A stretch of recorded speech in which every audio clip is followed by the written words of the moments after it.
I'd like to read an excerpt from the book, beginning with the opening paragraphs of chapter 16, which is entitled Hawke's Mission Impossible, referring, of course, to Bob Hawke, the former Prime Minister of Australia.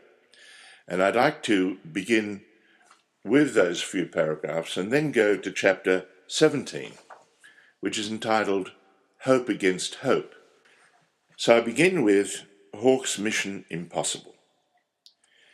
In Bob Hawke's memoirs, he wrote that the only time that he had contemplated suicide was when he realized, in black despair, that Soviet duplicity had led him to give false hope to a group of Russian Jews. That was in 1979. Hawke also records how 8 years later, as Australia's Prime Minister, his appeal to the Soviet Union's President Mikhail Gorbachev led to the freedom of those Russian Jews and others. But the story of Hawke's involvement with Soviet Jewry begins a decade before his disastrous visit to Moscow in 1979. For that, you'll have to read chapter 16. But now I'd like to turn to the visit itself.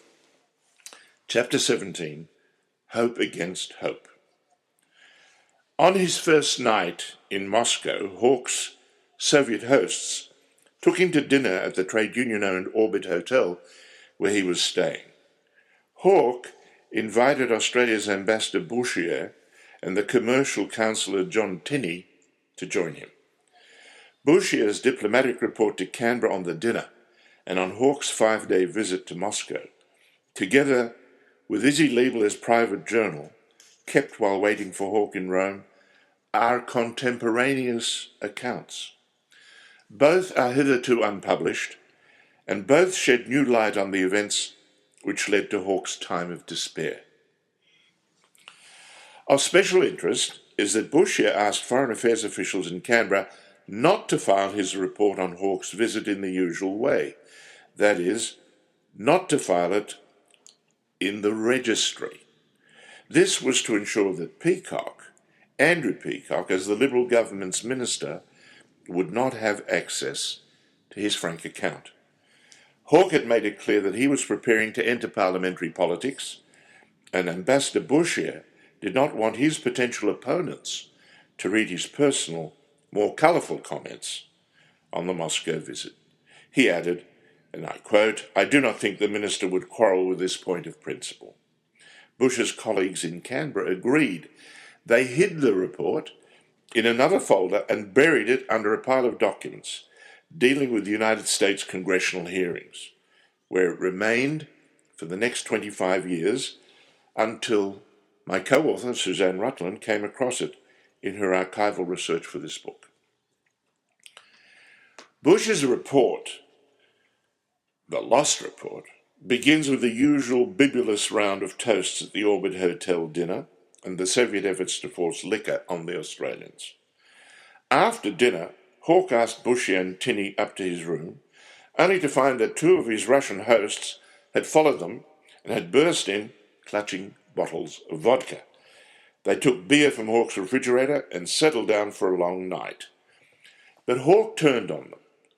"I don't remember inviting you bastards to my room for a drink, so why don't you piss off?" "Oh, you think we better piss off, do you, Bob?" "Yes," said Hawke. They left. Hawke was not only tired and unwilling to keep drinking, he told Bouchier that the refuseniks were waiting for him to telephone, which he could not do until his Russian hosts had left.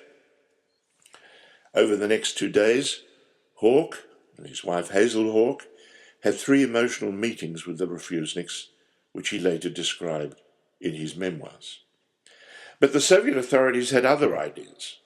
On 23 May, Hawke had a 4-hour lunch with Alexei Shibaev, the trade union chief who had replaced Chelyepin, and 3 senior trade union officials, Pyotr Pimenov, Mojayev, and Vladimir Kirillov. Hazel took shorthand notes of the meetings. Hawke told Bouchier about the meeting 2 days later. Bouchier wrote, I found Hawke in a very excited state of mind. He said there had been dramatic developments, which he felt amounted to a real breakthrough, although he found it difficult to take it entirely at its face value. Hawke recounted his exchanges with the trade union officials of the All Union Council of Trade Unions of the USSR. The Presidium was in session at the time, and he told Buscher that he would like them to consider Hawke's arguments about letting the refuseniks leave. When he returned from the meeting of the Soviet Trade Union Commissariat, he announced, "The Presidium has totally accepted Hawke's arguments." But what did that mean? The next day, Kirillov and Mojaev returned to Hawke's hotel and invited him to a bar where Pimenyov joined them. The Russians piled him with a compulsory vodka and cognac. Some 30 years later, Hawke told me that that was the standard Soviet technique in any negotiation. But, said Hawke, they always played dirty pool. As hosts, he said, they would always cheat. Some drank water instead of vodka, some would not fill their glasses, and they would always pace themselves, taking in turns to offer toasts while trying to get their guests drunk. But in an account which he had not given before, Hawke told me how he got even with Pimenyov. He wanted to slow down the alcohol consumption and decided the only way was to switch from vodka to beer. And this is Hawke's story some 30 years later. So I said to the interpreter who had served in the Soviet embassy in London, "You've heard about cricket, haven't you?" Yeah, he said. "So tell them I've been playing on your wicket. Now you're going to play on mine. No more vodka. Beer." Hawke said they couldn't refuse, but the only available beer was Egyptian, so the Russians wanted to continue the toasts in vodka. Hawke insisted on beer and told the Russians that he held the world's speed record for beer drinking. And to demonstrate, Hawke recalled, I just opened the bottle and gulled it down. Pimenyov, a great hulking brute of a man, was in awe. Now he had to drink his beer. He got it down somehow and proposed the next toast in vodka. "No," I said, "another beer." "Bobby," said, "you're a bastard." And they all knocked off drinking. When the drinking session ended, Pimenyov and his associates told Hawke again that officials at the highest levels had considered his requests and had agreed to them. The next morning, 25th of May, 1979, Hazel called Liebler to report the good news. She said, "What has happened is absolutely unreal. The success we have achieved is beyond all expectations." In his diary, Liebler wrote, "Then Hawke comes to the phone. He sounded loaded, but he wasn't. He was emotionally drained, and the man was crying like a little child. 'We've done it, Izzy. We've done it. We've achieved the unbelievable.' 'What?' I asked him. He said, 'We had a long session, and what has happened here is totally unreal. I have been given an unqualified guarantee that all prisoners will be released and that every refusenik of 5 years standing and over will also be released.' Finding the news hard to believe, Liebler kept asking Hawke if the Soviets had not conned him. But Hawke, still crying, said it was the most important thing in his life. Former refuseniks Viktor Polsky and Alexander Voronyel were with Liebler in Rome and heard the conversation. Liebler's diary note reflects his uncertainty at the news. "It would appear that our operation has been successfully or near successfully concluded. I just can't believe it. Where on earth do we go from here? Is it really true? I'm in a state of shock and I'm stunned. I refuse to permit myself to believe that we have achieved such an outstanding success. I want to remain sober and calm." When Hawke met the refuseniks that evening in Moscow, he was surprised that they were far more cautious about the news than he had expected.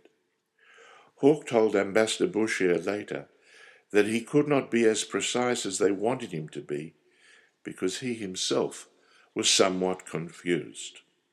After speaking to Liebler again, Hawke met the key refuseniks again, and they drafted a statement welcoming the position which we believe has been conveyed to an Australian trade union official, Mr. Bob Hawke, on behalf of the Soviet authorities in regard to the immigration of Jews from their country. But it was not to be. After Hawke had flown to Rome, and after it had become apparent that he had indeed been conned, the Australian trade unionists flew on to Geneva for the ILO meeting, that is the meeting of the International Labour Organization, where the Russian trade union official, Pimenov, was due to give him a list of the refuseniks who would receive those exit visas. But Pimenov, who was fluent in English, refused to speak to Hawke, except through an interpreter. Angry and distressed, Hawke telephoned Liebler. Pimenov was accompanied, in Hawke's words, by a huge hood that I've never seen beforehand, and someone that Hawke assumed was a KGB official because Pimenov refused to see him privately. Through the interpreter, Hawke told Pimenov that he was puzzled and saddened what was going on. He thought that he'd received unqualified guarantees about the refuseniks and prisoners, but Pimenov told Hawke that he had misunderstood and that the matter was still being considered. It was as far as Pimenov was prepared to go. He ended the conversation, and Hawke did not see him again.